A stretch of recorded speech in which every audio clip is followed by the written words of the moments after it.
Shalom Jemaat Tuhan, kita masuk dalam pembelajaran kita Yohanes 5 ayat 19 sampai 24. Mari kita berdoa. Mohon Roh Kudus urapi hamba-Mu, mensensor tutur kata sikap hamba-Mu, dan berikan kepadamu hikmat akal budi untuk bisa menjelaskan firman Tuhan dengan jelas, dan setiap kami yang menonton dan mendengarnya, kami semua dibimbing oleh Roh Kudus, Roh kebenaran. Berfirmanlah kepada kami lewat lidah hamba-Mu, dalam nama Tuhan Yesus. Amin. Ya, kita baca Yohanes 5 ayat 19 sampai 21. Maka Yesus menjawab mereka, katanya, "Aku berkata kepadamu, sesungguhnya anak tidak dapat mengerjakan sesuatu dari dirinya sendiri jika tidak ia lihat Bapa mengerjakannya. Sebab apa yang dikerjakan Bapa itu juga yang dikerjakan anak. Sebab Bapa mengasihi anak dan ia menunjukkan kepadanya segala sesuatu yang dikerjakannya sendiri. Bahkan ia akan menunjukkan kepadanya pekerjaan-pekerjaan yang lebih besar lagi daripada pekerjaan-pekerjaan itu. Sehingga kamu menjadi heran. Sebab sama seperti Bapa membangkitkan orang-orang mati dan menghidupkannya, demikian juga anak menghidupkan barang siapa yang dikehendakinya."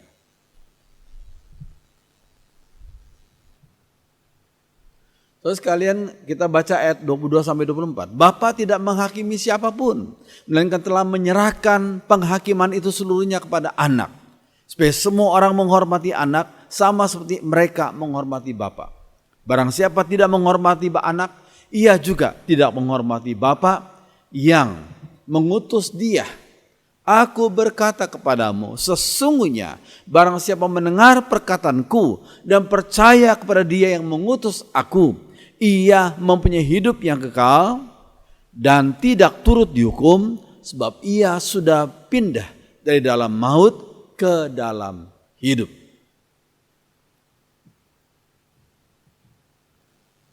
Terus kalian, istilah anak yang beberapa kali disebutkan, diulangi di sini, ini istilah anak tidak selalu berkonotasi biologis. Kita sering kali berpikir kalau orang Kristen menyebut Yesus sebagai anak Allah, berarti ada bapa. Kalau ada bapa berarti ada ibu. Ibu menikah sama bapa dan lahirlah Yesus disebut sebagai anak. Jadi konotasinya biologis. Padahal istilah anak tidak selalu berkonotasi biologis. Begitu juga dengan sebutan bapa, tidak selalu mempunyai pemahaman biologis. Saya kasih contoh.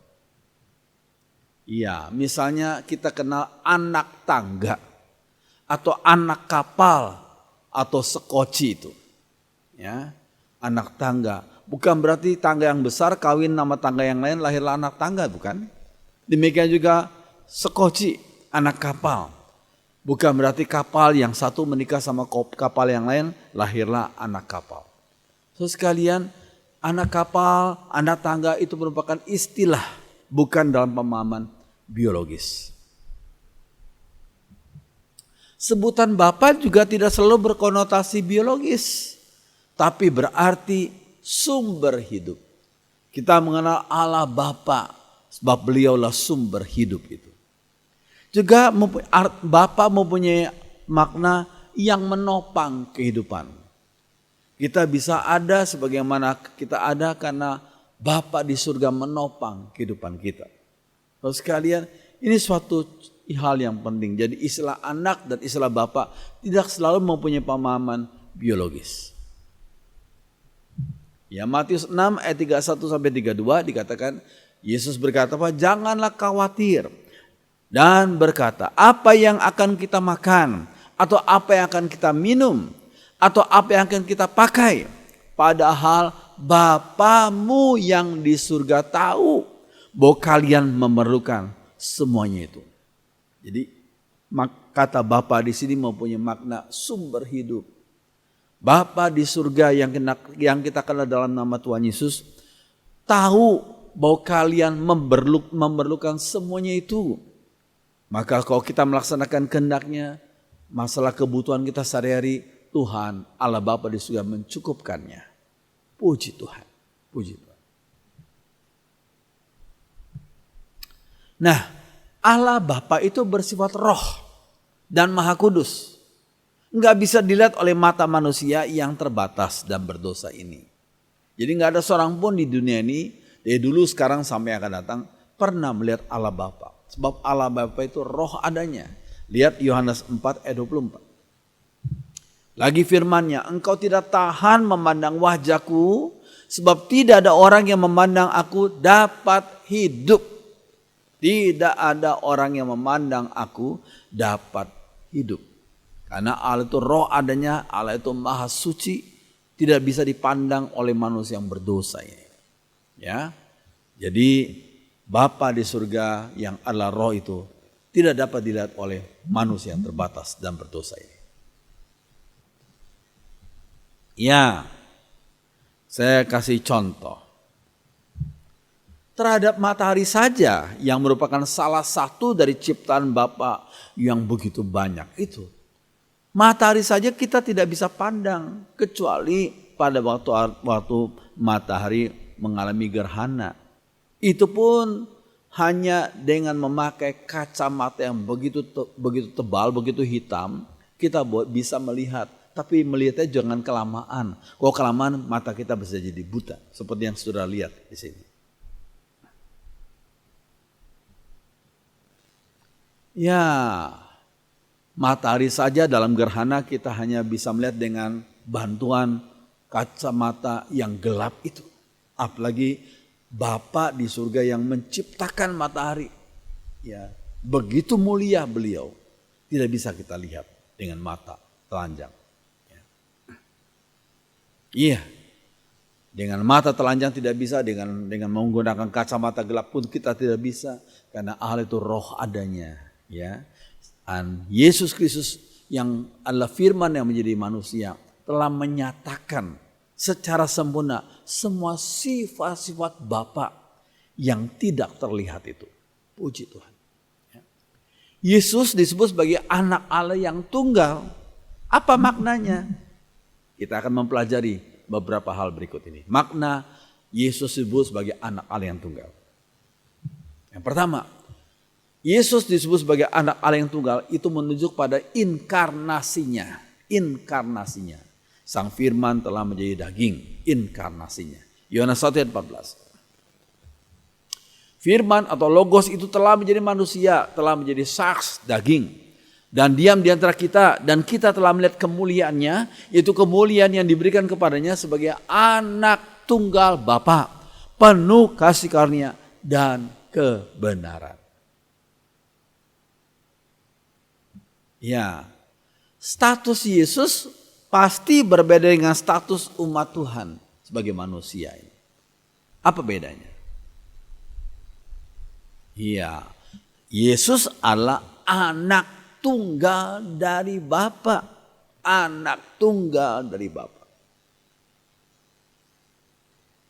Sedangkan umatnya, kita semua manusia yang berdosa yang percaya Yesus itu, kita disebut sebagai anak-anak Allah. A-nya huruf kecil, anak-anak Allah. Sedangkan Yesus adalah A-nya huruf besar, tunggalnya huruf besar, anak tunggal dari Bapa. Sedangkan kita yang percaya pada Yesus disebut sebagai anak Allah. A-nya huruf kecil. Yohanes 1 ayat 12. Iya. Yang kedua, Yesus disebut sebagai anak Allah yang tunggal itu menunjuk pada kemesiasannya. Kemesiasannya. Mesias artinya yang diurapi, the anointed one, yang diurapi. Yang diurapi Roh Kudus. Golongan sebenarnya dalam masyarakat Yahudi pada zaman dulu ada 3 golongan orang yang diurapi pada waktu pelantikannya, yaitu golongan nabi, imam, dan raja. Jadi kalau Yesus adalah Mesias yang diurapi, berarti dalam diri Yesus beliau itu menggenapkan. Beliau adalah nabi dari segala nabi, imam dari segala imam, sang imam besar yang agung itu, dan raja dari segala raja. Jadi itulah maksud daripada Yesus sebagai Mesias yang diurapi itu. Ya, Matius 16 ayat 15 sampai 17 dikatakan apa? Lalu Yesus bertanya kepada mereka, murid-muridnya ya. Tapi apa katamu? Siapakah aku ini? Maka jawab Simon Petrus, engkau adalah Mesias, anak Allah yang hidup. Mesias, anak Allah yang hidup. Dan Yesus memuji perkataan daripada Simon itu karena dia bisa berkata demikian karena Roh Kudus bekerja dalam dirinya. Demikian juga manusia yang berdosa bisa mengaku Yesus sebagai anak Allah yang hidup itu karena kuasa Roh Kudus yang bekerja dalam hati saudara dan saya yang percaya Yesus sebagai juru selamat. Bukan karena kemampuan kita orang berdosa ini. Kata Yesus kepada Simon ya, berbahagialah engkau Simon bin Yunus, sebab bukan manusia yang menyatakan itu kepadamu, melainkan Bapakku yang di surga. Puji Tuhan. Nah, yang ketiga, Yesus sebagai anak Allah yang tunggal itu menunjuk yang ketiga ini adalah Yesus sebagai utusan Bapa, utusan Bapa. Yohanes 8 ayat 18. Akulah yang bersaksi tentang diriku sendiri dan juga Bapa yang mengutus aku bersaksi tentang aku. Mengapa sang anak harus datang ke dunia? Bukankah ada banyak nabi, banyak manusia yang diutus menjadi nabi-nabi Tuhan? Kenapa akhirnya sang anak Allah, sang firman yang menjadi daging itu harus diutus ke dunia? Kenapa demikian? Tidakkah cukup Allah mengutus nabi-nabinya? Kenapa Allah harus mengutus anaknya yang tunggal itu? Kenapa? Terus sekalian, karena masalahnya teramat sulit. Kalau seorang bos harus mengutus anaknya untuk menyelesaikan masalah dalam satu perusahaan di luar negeri atau di luar kota, kenapa bukan orang lain atau manajer lain atau direktur lain? Kenapa harus mengutus sang anak? Karena sang bos melihat persoalan dalam perusahaannya yang di tempat itu sudah teramat sulit dan tidak bisa orang lain yang menyelesaikannya kecuali anak dari bos itu. Ya. Demikian juga manusia yang berdosa mempunyai masalah teramat sulit. Apa masalahnya? Masalah dosa, maut, dan iblis. Dosa, maut, dan iblis tidak bisa diselesaikan masalah itu dengan sesama manusia yang berdosa ini. Nabi-nabi juga manusia berdosa. Orang siapakah yang tidak pernah berdosa? Semua kita pasti berdosa. Sehingga semua kita tidak bisa menyelesaikan masalah yang teramat sulit. Tentang dosa, maut, dan iblis. Nggak bisa diselesaikan oleh kemampuan kita orang berdosa ini. Ya. Hal itu hanya bisa diatasi oleh sang firman Allah. Yang harus datang menjadi daging. Menjadi manusia, saks daging. Untuk mengatasi masalah tersebut. Oh puji Tuhan. Tuhan Yesus menyelesaikan masalah yang manusia tidak bisa selesaikan. Karena beliau adalah sang firman yang menjadi daging. The word, logos menjadi saks, jadi daging. Oh puji Tuhan. Yang keempat, Yesus disebut sebagai anak Allah yang tunggal, itu menunjuk pada keilahian Yesus. Keilahian Yesus. Lihat Yohanes 10 ayat 30. Aku dan Bapa Allah satu, itu kata Yesus. Ya, ayat ini bukan berarti bahwa pribadi Bapa sama dengan pribadi anak. Jadi jangan salah mengerti ayat ini ya. Yesus berkata aku dan Bapa adalah satu, itu bukan berarti pribadi Bapa sama dengan pribadi anak. Iya. Kalau kita melihat ya, dalam waktu Yesus itu dibaptiskan, terlihat dah dengan jelas tiga pribadi Allah Tritunggal yang berbeda itu. Sang anak dalam diri Yesus itu dibaptiskan oleh Yohanes Pembaptis. Ada suara dari surga, suara Bapa. Inilah anakku yang kukasihi, kepadanya lah aku berkenan, dengarkanlah akan dia. Itu suara Bapa. Lalu ada Roh Kudus dalam bentuk burung merpati yang hinggap pada diri Yesus. Jadi ada 3 pribadi dari Allah Tritunggal yang dinyatakan secara jelas. 3 pribadi yang berbeda tapi tidak pernah bertentangan. Tidak pernah ada kontradiksi satu sama lain dari 3 pribadi itu.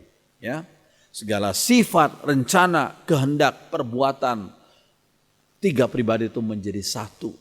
Tidak pernah berkontradiksi. Ya, maka dari itu Yesus berkata, aku dan Bapa adalah satu. Maksudnya aku dan Bapa tidak pernah berkontradiksi satu dengan yang lain. Saya ambil contoh misalnya kalau pasangan yang diberkati pernikahannya, lalu setelah diberkati, Pak Pendeta berkata, kalian berdua bukanlah 2 lagi, kalian 2 menjadi satu. Ya, 2 pribadi menjadi satu. Maksudnya kalian masing-masing punya kehendak, kalian masing-masing punya rencana, tapi kalian menjadi satu dalam pemahaman, tidak ada kontradiksi, saling mendukung, saling menopang, saling menghibur, saling menguatkan. Maksudnya perbandingannya seperti itu. Pribadi Bapa berbeda dengan pribadi anak. Pribadi Roh Kudus juga berbeda. Tapi 3 pribadi itu tidak pernah bertentangan satu sama lain, tidak pernah berkontradiksi, tapi saling mendukung, saling menolong, saling menopang dalam semua rencana tiga pribadi itu. Puji Tuhan. Iya, maka dari itu suami istri yang hidup di dunia ini, saudara sebagai suami, saudara sebagai istri, saudara perlu meneladani persatuan Allah Tritunggal itu. Ya, saling mendukung, saling menopang, saling menolong, saling menghibur. Ya, saling sama-sama bersatu hati mendukung segala rencana untuk kemuliaan bagi nama Tuhan. Puji Tuhan. Iya. Nah, Yesus disebut sebagai anak Allah yang tunggal, itu menunjuk pada kehidupan Yesus yang menyatakan sifat-sifat Bapa secara sempurna. Menyatakan kehidupan Yesus yang menyatakan sifat-sifat Bapa secara sempurna. Iya, Yohanes 1 ayat 18. Tidak seorang pun yang pernah melihat Allah, tapi anak tunggal Allah yang ada di pangkuan Bapa, dialah yang menyatakannya. Ya, Yesus menyatakan sifat-sifat Bapa secara sempurna. Puji Tuhan. Bapa roh, Bapa tidak bisa dilihat, Bapa maha suci.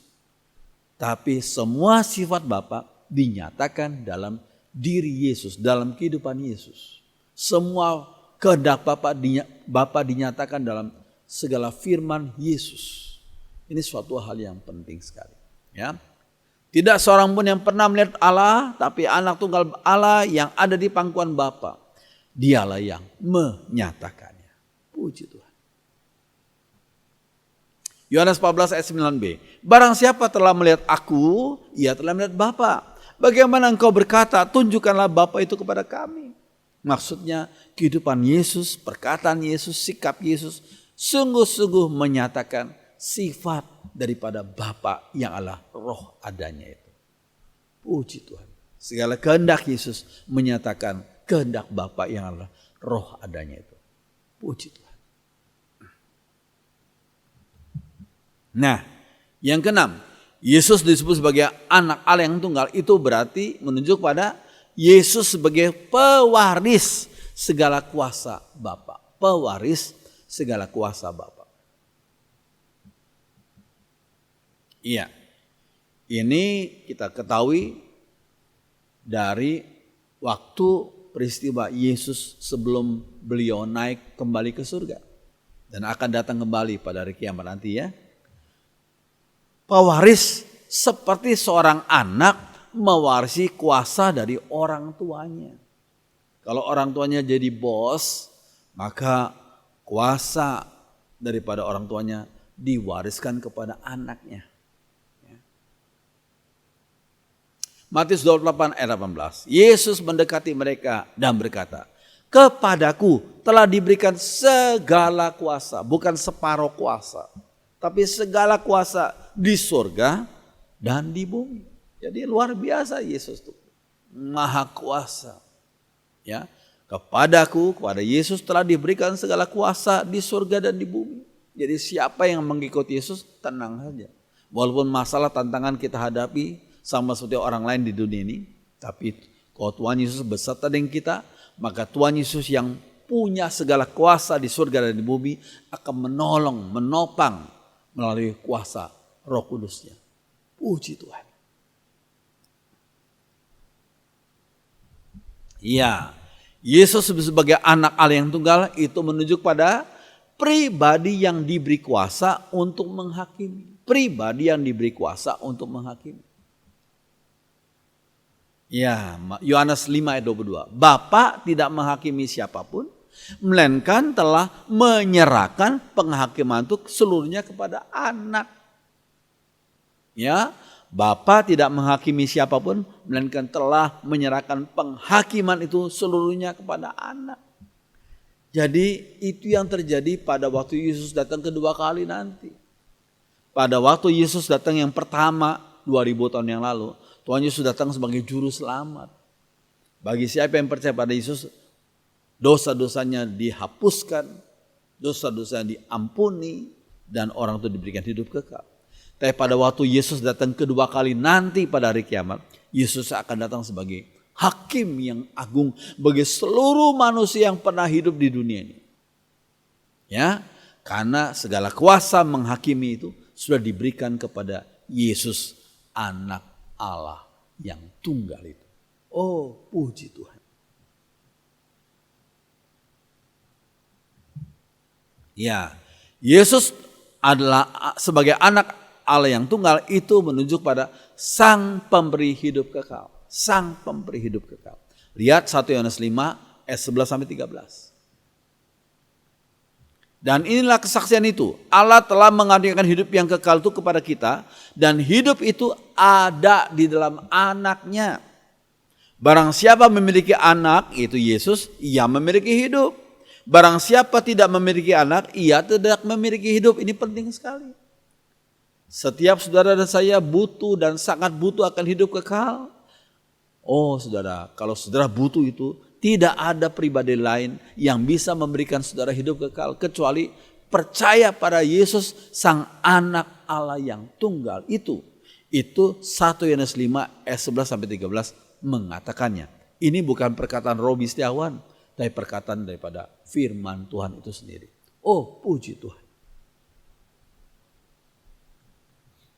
Semuanya itu kutuliskan kepada kamu, supaya kamu yang percaya kepada nama anak Allah itu Yesus, tahu bahwa kamu memiliki hidup yang kekal. Jadi hidup yang kekal bukan nanti kita terima, bukan. Pada waktu kita percaya pada Yesus sebagai juru selamat, kita diberikan hidup kekal. Ya, namun belum secara keseluruhan.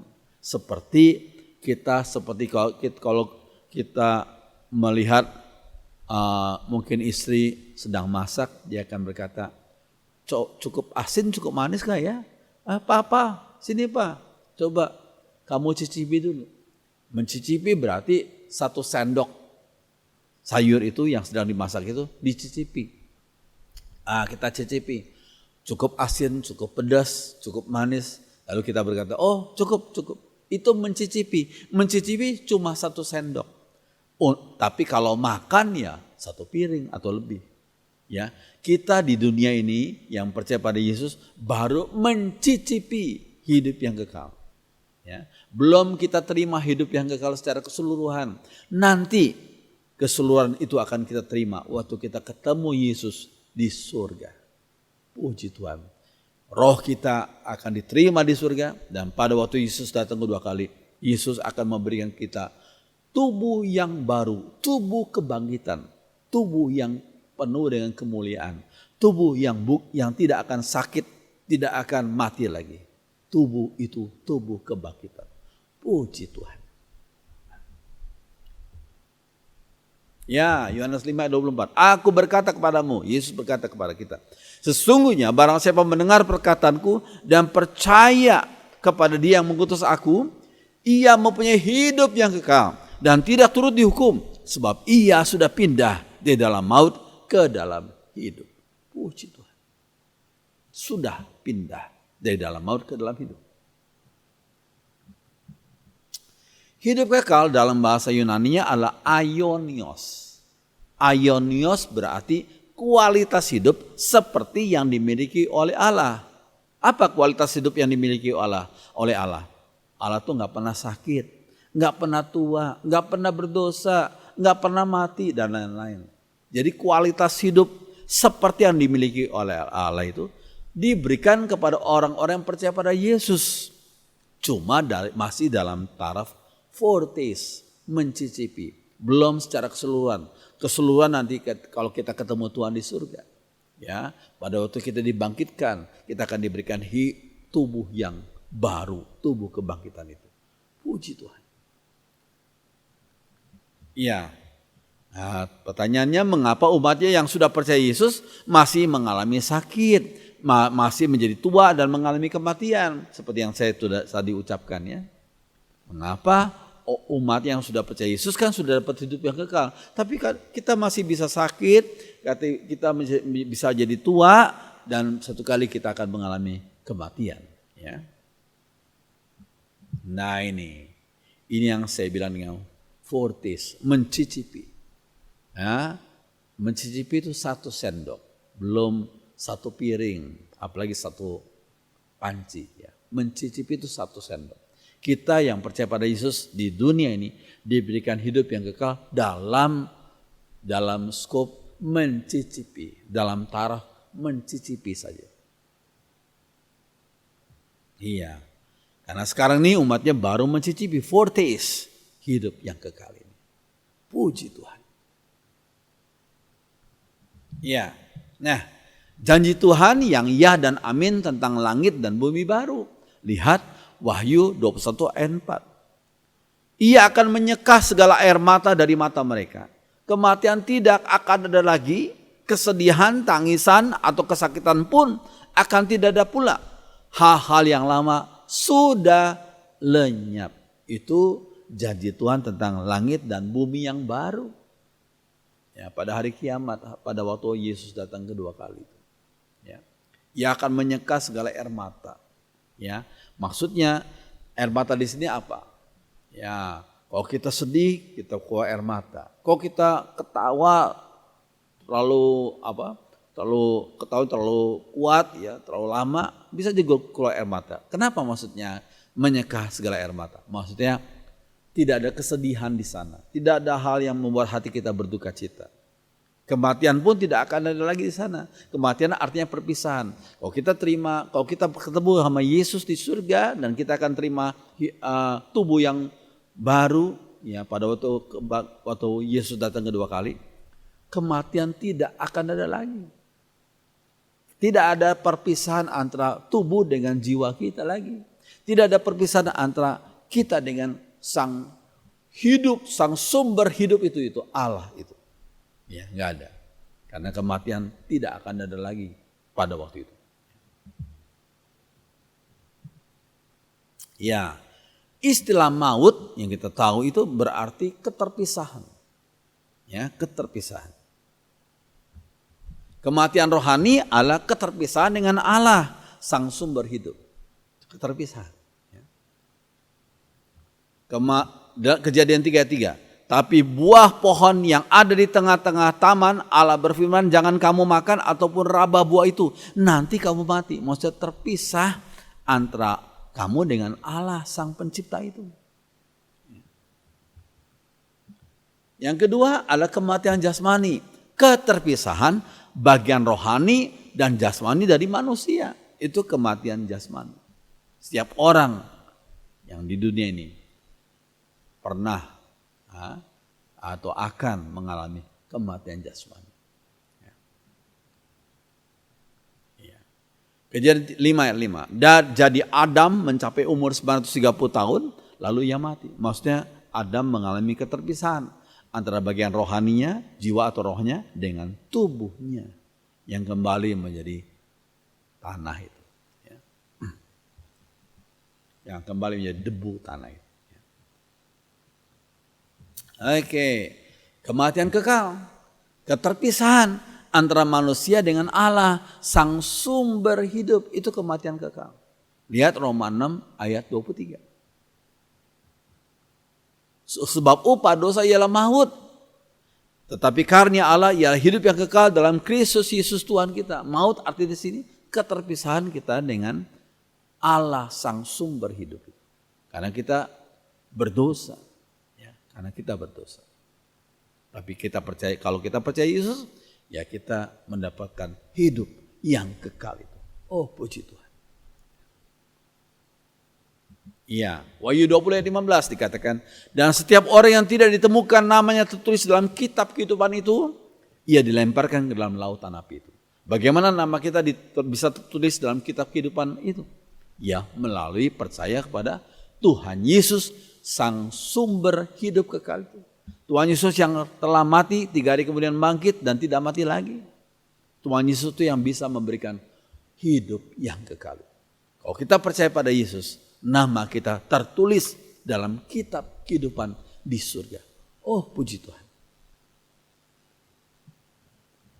Ya, korban Tuhan Yesus di atas salib menyatukan kembali hubungan manusia yang berdosa dengan Allah, sang sumber hidup yang maha suci. Bandingkan dengan perkataan Tuhan Yesus kepada penjahat yang bertobat. Penjahat yang di sebelah Yesus itu waktu dia disalibkannya. Ya, ternyata salah satu penjahat yang ada di sebelah kiri dan kanannya, salah satunya saya tidak tahu sebelah kiri atau kanan yang bertobat, tapi salah satunya. Ya, karena bertobat, Yesus yang juga disalib berkata kepada penjahat itu. Penjahat itu berkata terlebih dulu kepada Yesus karena percaya pada Yesus ya. Yesus, ingatlah akan aku apabila engkau datang sebagai raja. Kata Yesus kepada penjahat itu, aku berkata kepadamu, sesungguhnya hari ini juga engkau akan ada bersama-sama dengan aku di dalam Firdaus, maksudnya di surga. Karena engkau percaya pada Yesus sebagai juru selamat. Oh, puji Tuhan. Jadi penjahat itu tidak melihat Yesus yang bangkit. Yang dia lihat adalah Yesus yang menderita sengsara di atas salib. Tapi oleh kuasa Roh Kudus yang bekerja dalam hatinya, dia bisa percaya kepada Yesus yang adalah Mesias itu. Sehingga penjahat itu berkata, Yesus, ingatlah akan aku apabila engkau datang sebagai raja. Lalu Yesus meresponi, aku berkata kepadamu, sesungguhnya hari ini juga engkau akan ada bersama-sama dengan aku dalam Firdaus, maksudnya di dalam rumah Allah yang kekal itu. Puji Tuhan. Iya. Sekalian, kita mengakhiri pemberitaan firman itu, kita akan nyanyikan satu lagu yang sudah lama, tapi lagu ini indah sekali. Anak Allah, Yesus namanya, menyembuhkan, menyucikan, bahkan mati hapus dosaku. Kubur kosong membuktikan dia hidup. Mari kita berdiri, kita nyanyikan lagu ini bersama-sama.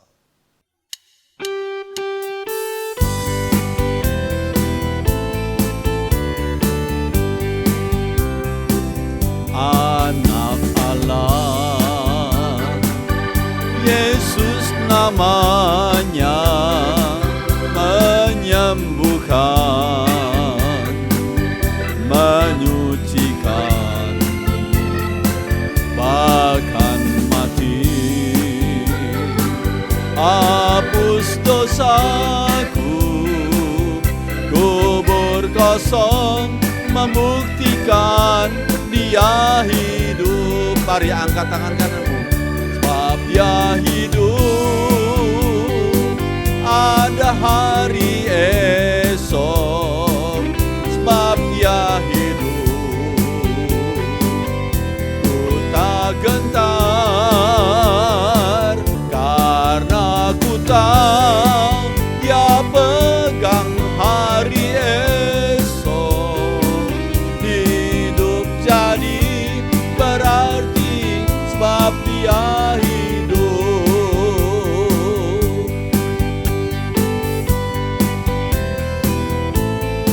Perempuan saja, anak Allah, Yesus namanya. Anak Allah, Yesus namanya, menyembuhkan,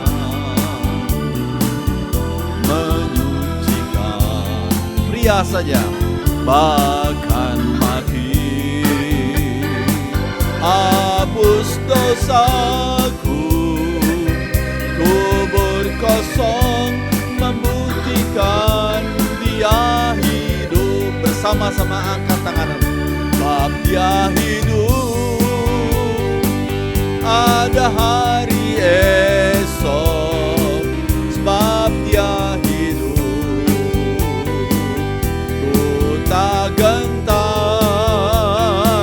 karena ku tahu Dia pegang hari esok. Hidup jadi berarti, sebab Dia hidup. Tepuk tangan. Sebab Dia hidup. Ada hari esok, sebab Dia hidup. Ku tak gentar, karena ku tahu Dia pegang hari esok. Hidup jadi berarti, sebab Dia hidup. Hidup jadi berarti. Hidup jadi berarti, sebab Dia hidup. Sekali lagi, hidup jadi berarti.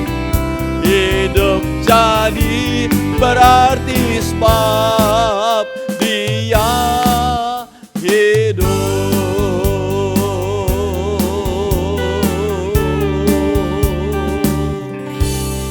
Puji Tuhan, kami sebagai orang-orang percaya pada Yesus, kami sungguh berbahagia dan kami sungguh untung karena kami percaya pada Tuhan Yesus yang adalah juru selamat kami, yang rela mati dan bangkit dan tidak mati lagi, memberikan kami kepastian akan hidup yang kekal. Terima kasih untuk segala berkat Tuhan. Kami memuji nama-Mu dalam nama Tuhan Yesus. Semua orang beriman mengatakan amin. Silakan duduk, Tuhan berkati.